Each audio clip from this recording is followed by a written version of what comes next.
The afternoon I came home from a 3-day infrastructure conference in Denver to find my swimming pool filled with approximately 9,000 pounds of quick-setting concrete that had cured to roughly 40% of its final hardness over 72 hours.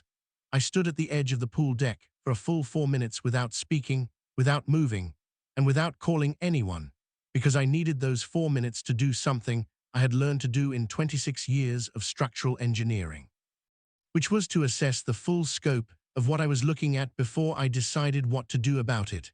What I was looking at was not primarily a ruined pool, though it was that. It was a forensic record. Every cubic yard of concrete in that pool was evidence, and evidence requires careful documentation before it requires anything else. My name is Darian Cross. I am 52 years old, a licensed structural and forensic engineer with 26 years of experience in construction failure analysis, material specification, and structural damage assessment, and I have lived in the Harborview Terrace HOA development in coastal South Carolina for 8 years. My wife Lynette is an emergency room physician. Our house is a 4-bedroom contemporary on a half-acre lot with an in-ground pool that I had designed and permitted and supervised the construction of 6 years ago, a 20 by 40 foot fiberglass shell set in a concrete bond beam with a travertine deck that Lynette and I had selected together on a Saturday afternoon from a stone yard in Charleston.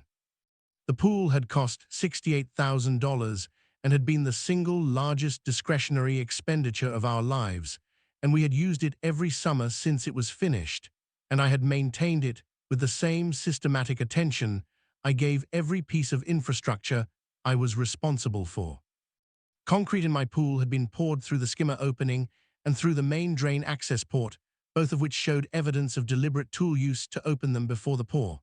The pour had happened in at least 2 separate loads based on the visible cold joint approximately 18 inches from the bottom, which meant whoever had done this had returned a second time, which meant the act was not impulsive. It was planned, executed across multiple visits, and designed to cause maximum damage. I photographed everything before I called anyone. The skimmer access, which had been forced open with a tool that had left specific marks on the plastic housing that I documented close-up from 4 angles. The main drain access port similarly forced.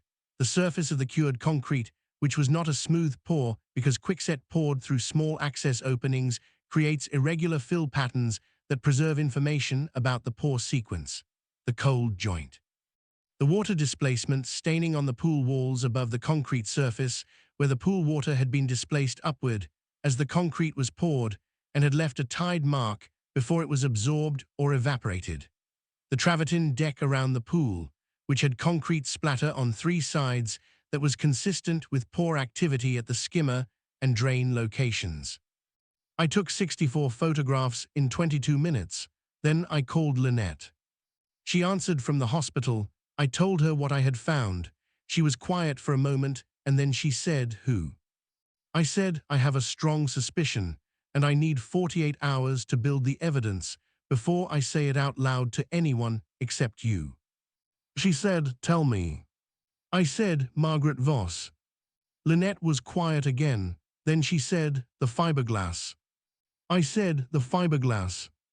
Margaret Voss was the HOA board president, and she had been conducting a campaign against my pool for 14 months based on a claim I will describe shortly. The fiberglass was the specific point of contention. My pool's fiberglass shell was not a standard residential color. It was a custom deep blue-black that I had selected specifically because it created a particular visual effect in the coastal South Carolina light, a surface that appeared almost to absorb the sky and that Lynette had seen in a magazine photograph and had described as the most beautiful pool she had ever seen. The fiberglass was not structural. It was the gel coat finish layer on the interior of the shell, and it was my choice to make on my own property. Margaret Voss had filed her first HOA complaint about the pool color in month 3 of her board presidency, citing a community standards provision that required pool finishes to be in earth tones or neutral colors. I had reviewed the provision. It said pool plaster finishes should be in earth tones or neutral colors. My pool did not have a plaster finish. It had a fiberglass shell with a manufacturer's gel coat. The provision addressed a different finish type and did not apply. I had documented this distinction in writing, sent it to Margaret and the board had voted 3-2 to dismiss the complaint. The 2 votes in Margaret's favor had been hers and a newer board member named Craig Elliott, who had been appointed rather than elected and who appeared to share Margaret's aesthetic preferences. Margaret had filed a second complaint 4 months later, arguing that the fiberglass gel coat was functionally equivalent to a plaster finish and should be treated as one for standards purposes. The board had voted 3-2 to dismiss again. Same split. She had filed a third complaint 2 months after that, this time with a legal opinion she had paid for from a local attorney that argued the community standards provision should be read broadly to cover all pool interior finishes regardless of material type. The board had asked my attorney, Catherine Aldrich, to respond. Catherine's response had been 14 pages and had included pool finish specifications from the Pool and Spa Industry Standards Organization, an engineering analysis of the material distinction between fiberglass gel coat and plaster, and a constitutional analysis of how broadly courts would permit HOA provisions to be construed against property owners. The board had voted 3-2 to dismiss again. In month 11, Margaret had raised my pool at 3 consecutive community meetings, each time framing the deep blue-black color as a community blight that reduced property values. She had presented no data on property values. She had presented photographs taken from the street that showed approximately 6 inches of pool surface visible above my fence line from a specific angle at the southern end of my property, and she had presented those photographs as evidence that my pool was a visible nuisance. I had attended all 3 meetings. At the first, I had documented her presentation. At the second, I had presented a counter-analysis showing that the pool was not visible from the street, except from the specific angle she had photographed, and that the view from that angle required standing in the street at a location where no pedestrian had any reason to stand.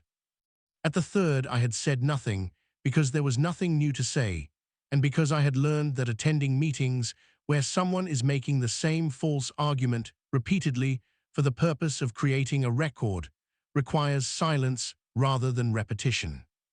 Catherine had sent Margaret a formal cease and desist after the third meeting, citing the 3 dismissed complaints, the pattern of raising the issue at community meetings after the dismissals, and the sustained conduct as harassment of a property owner whose pool was legal and permitted, and had been found by the board to comply with community standards on 3 separate occasions.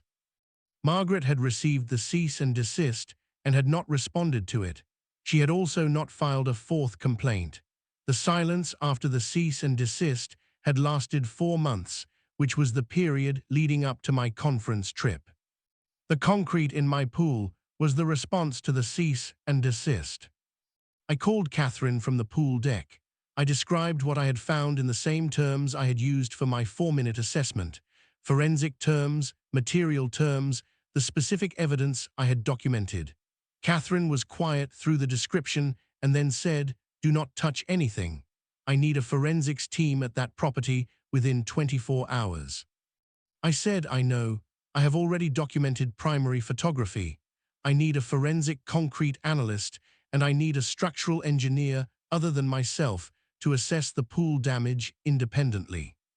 She said, "You cannot be your own expert witness on this." I said, "I know that. I have 3 colleagues in Charleston who do forensic structural work. I will call them tonight."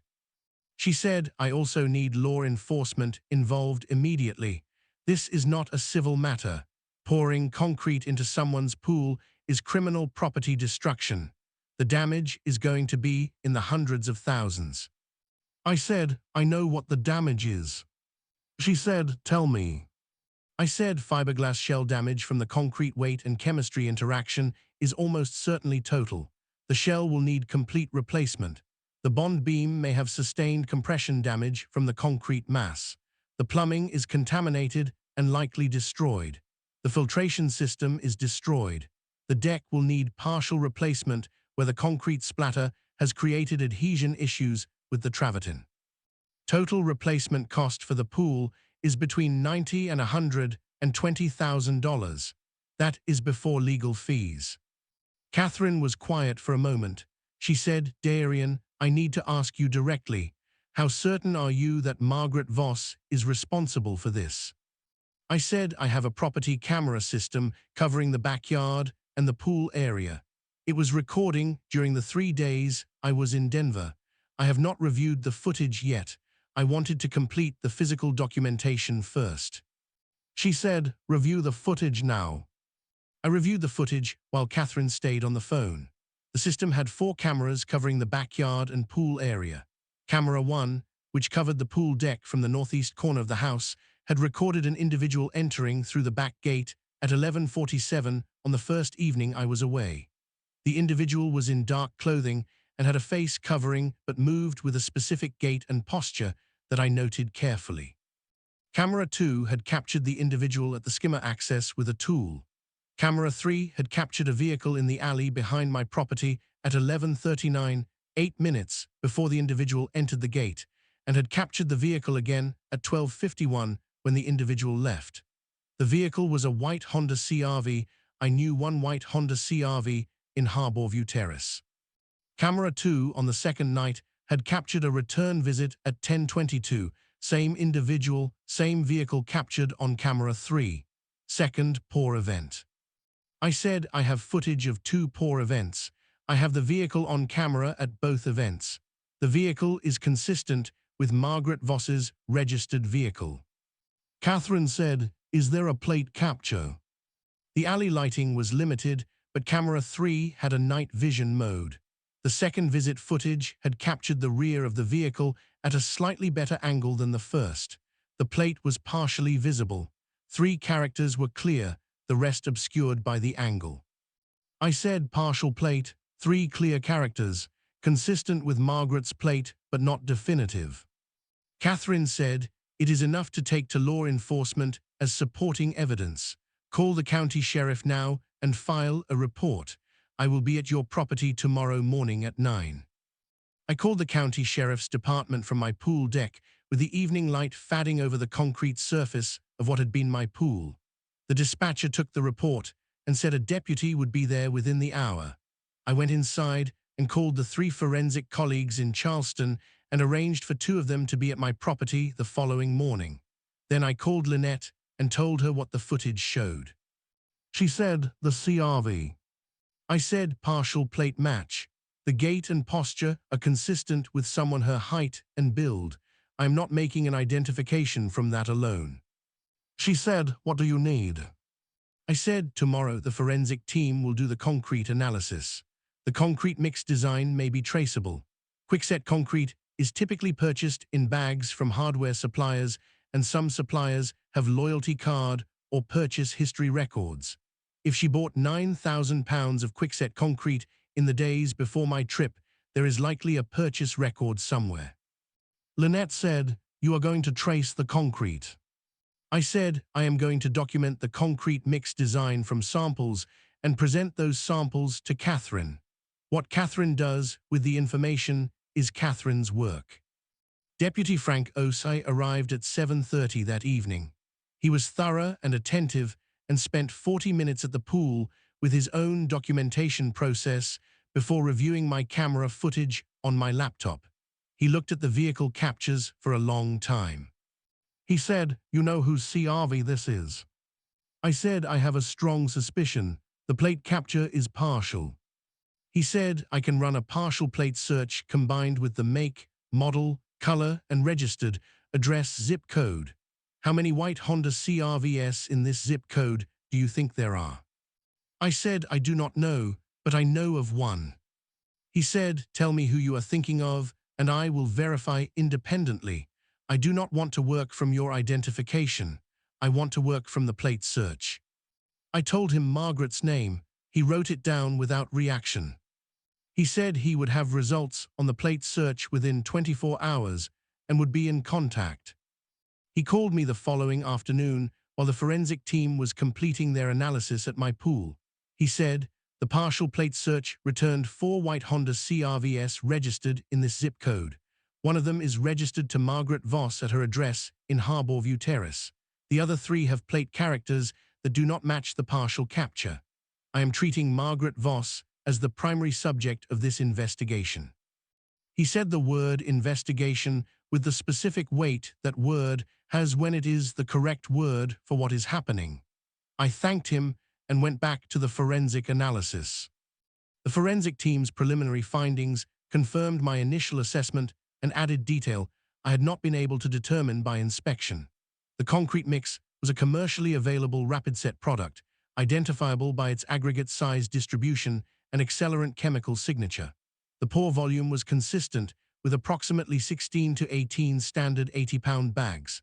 The cold joint confirmed 2 separate pour events approximately 40 to 48 hours apart. The chemical interaction between the concrete and the fiberglass gel coat had been aggressive, and the shell damage was total across the floor and lower walls. The bond beam had sustained compression loading that had not caused structural failure, but had produced microcracking consistent with a load event, which my colleague Patricia Wren, the forensic structural engineer, documented with a photographic crack mapping that was unusually thorough because Patricia was unusually thorough, and because she had looked at the situation and understood what she was looking at. Catherine arrived at 9 in the morning after the deputy's call and spent 3 hours at the property reviewing everything. She reviewed my documentation, the forensic team's preliminary report, the camera footage, and the deputy's case notes, which Frank had provided her with professional courtesy given the overlap between the criminal and civil matters. She sat at my kitchen table afterward with a legal pad and made notes for 20 minutes. She said, "This is the most documented property destruction case I have handled in 15 years of practice." I said, "I am a forensic engineer. Documentation is my professional practice." She said, "The criminal case is Frank Osai's and the county prosecutor's. The civil case is ours. The civil damages are going to be very large." I said, "Tell me the number you are thinking." She said, "Pool replacement at your estimate of 90 to 120,000. Legal fees, which will be substantial given the complexity. Compensatory damages for the disruption, the loss of use, and the intentional nature of the act. And I want to think about punitive damages. South Carolina permits punitive damages in civil cases where the conduct is malicious or reckless. Pouring concrete into someone's pool across 2 deliberate planned visits after receiving a cease and desist letter is about as clear a case for punitive damages as I have seen." I said, "What is the total range?" She said, $250,000 to $350,000. I said nothing for a moment. Then I said, "She destroyed my pool because she did not like the color." Catherine said, "She destroyed your pool because she lost 3 board votes and received a cease and desist letter and decided that the legal process had not given her what she wanted, and she would obtain it through property destruction." I said, "She wanted me to have to replace the pool." Catherine said, "She wanted you to have to replace the pool with a different finish color. If the pool was destroyed completely, you would have to rebuild from scratch, and during that rebuild, she apparently expected to have board leverage to require a different finish." I said, "Did she not consider that destroying my pool would be traceable to her?"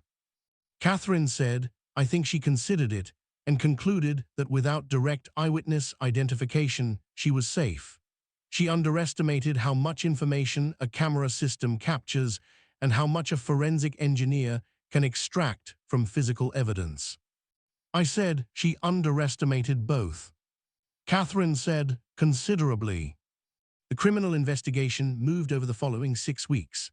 Frank Ose obtained a search warrant for Margaret's property based on the camera footage, the partial plate match, and a hardware store purchase record that Catherine's investigator had found, a loyalty card transaction showing the purchase of 18 80-pound bags of rapid-set concrete from a hardware store 11 miles from Harbourview Terrace on the Monday before my conference trip. The purchase was on Margaret's loyalty card. The receipt showed the transaction at 3:47 in the afternoon. The search of Margaret's property produced a pair of work boots with concrete residue on the soles that Patricia Wren analyzed and confirmed was chemically consistent with the concrete from my pool. The work boots were size 7. Margaret wore a size 7 shoe. The county prosecutor charged Margaret Voss with criminal property destruction, malicious damage to property, and criminal trespass. The charges were filed on a Wednesday morning, and Margaret was arrested that afternoon. Her mugshot appeared on the county court's public records portal by evening. Catherine filed the civil claim the same week the charges were filed. She had been building it for 6 weeks, and it was complete and specific. The civil claim against Margaret personally sought pool replacement costs, legal fees, compensatory damages, and punitive damages. It also named the HOA as a co-defendant on a separate theory, which was that Margaret's conduct had been undertaken in direct relationship to her role as board president, and the HOA's failure to properly oversee her use of board authority during a period of documented harassment of a homeowner created institutional liability. The HOA's insurance carrier became involved immediately. The carrier's position was that Margaret's personal criminal conduct was not covered under the HOA's liability policy, which was correct, but that the institutional liability theory Catherine had advanced required a separate analysis. The HOA's board, now operating without Margaret, who had been suspended pending the criminal proceedings, retained their own counsel, who spent 3 weeks reviewing the theory. They settled the HOA's portion of the civil claim in week 4. The HOA paid $72,000 from their reserve fund and insurance, covering a portion of the pool replacement costs and legal fees, in exchange for a release of the institutional liability claim. The settlement required the HOA to implement new board member conduct policies and to formally document Margaret's removal from the board, which they were doing anyway given the criminal charges. Margaret's criminal case was resolved 8 months after the charges were filed. She pleaded guilty to criminal property destruction and malicious damage to property. The trespass charge was dropped as part of the plea agreement, and she received a suspended sentence with 2 years of probation, 200 hours of community service, and a criminal restitution order of $140,000. Civil claim against Margaret personally settled 4 months after the criminal plea. Her homeowner's insurance covered the property damage portion up to her policy limit of $100,000. The punitive damages were not covered by insurance, which Catherine had anticipated. Margaret paid $68,000 in punitive damages from personal funds, which her attorney had told Catherine required Margaret to refinance her mortgage and liquidate a portion of her retirement savings. The total recovery across the HOA settlement, the insurance coverage, and Margaret's personal payments was $321,000. Catherine called me when the final payment cleared. She said, $321,000. I said, yes. She said, Darian, I want to say something. I said, tell me. She said, in 15 years of practice, I have never had a client who documented a situation the way you documented this one.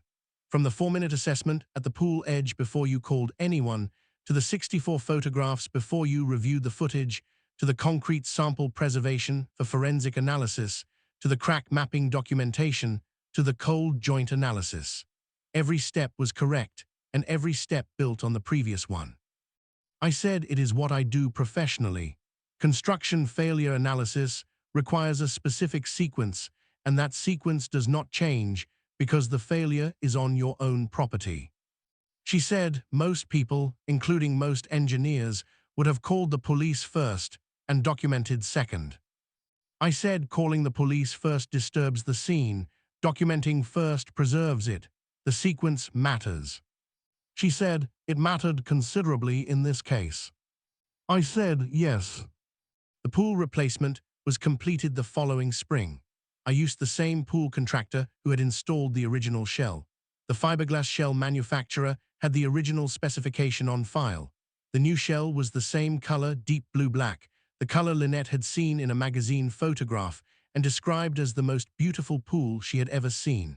I supervised the installation personally, and I passed the inspection on the first submission. Lynette swam in it the evening after it filled, and the water chemistry was balanced. She came in from outside with wet hair and sat at the kitchen table and said, "Same color." I said, "Same specification, same manufacturer, same gel coat." She said she tried to make us change it. I said, "Yes." She said we did not change it. I said, "No." She said she paid $321,000 to not change it. I said, "Yes." Lynette looked at me. She said, "The water looks the same as before." I said, "The water always looks the same. The pool looks the same. The specification was the same." She went back outside. Through the kitchen window, I could see the pool in the evening light, the deep blue-black surface catching the late sun at the angle that Lynette had seen in the magazine photograph 8 years ago, the specific quality that had made her say what she had said about it, the quality that had been worth $68,000 to us and $321,000 to Margaret Voss. Margaret had sold her house in Harbourview Terrace before the criminal plea was entered. The listing price reflected the mortgage refinancing she had done to pay her civil obligations, and the sale closed quickly. The new owners had a young family and a large dog, and they introduced themselves to us the weekend they moved in. The wife had seen our pool from the street and asked if we would be willing to describe the color because she had never seen anything quite like it. I told her the manufacturer and the product code. She wrote it down carefully. She said, "We have always wanted a pool." I said, "They are worth it." She said, "That color is extraordinary." I said, "My wife saw it in a magazine photograph." She looked at the pool from where we were standing and said, "She has good taste." I said, "She does." I went inside. The pool was through the back window, the same view it had always been, the same color it had always been, the same pool it had always been, except that it was not the same pool. It was a new pool on the same specification as the original, built by the same contractor, with the same materials to the same standard, and in the same location and to the same dimensions. The only thing that had changed was that it had cost someone $321,000 to try to make it different. It had not become different. It was exactly what it had always been. That was the correct outcome. That had always been the only acceptable outcome.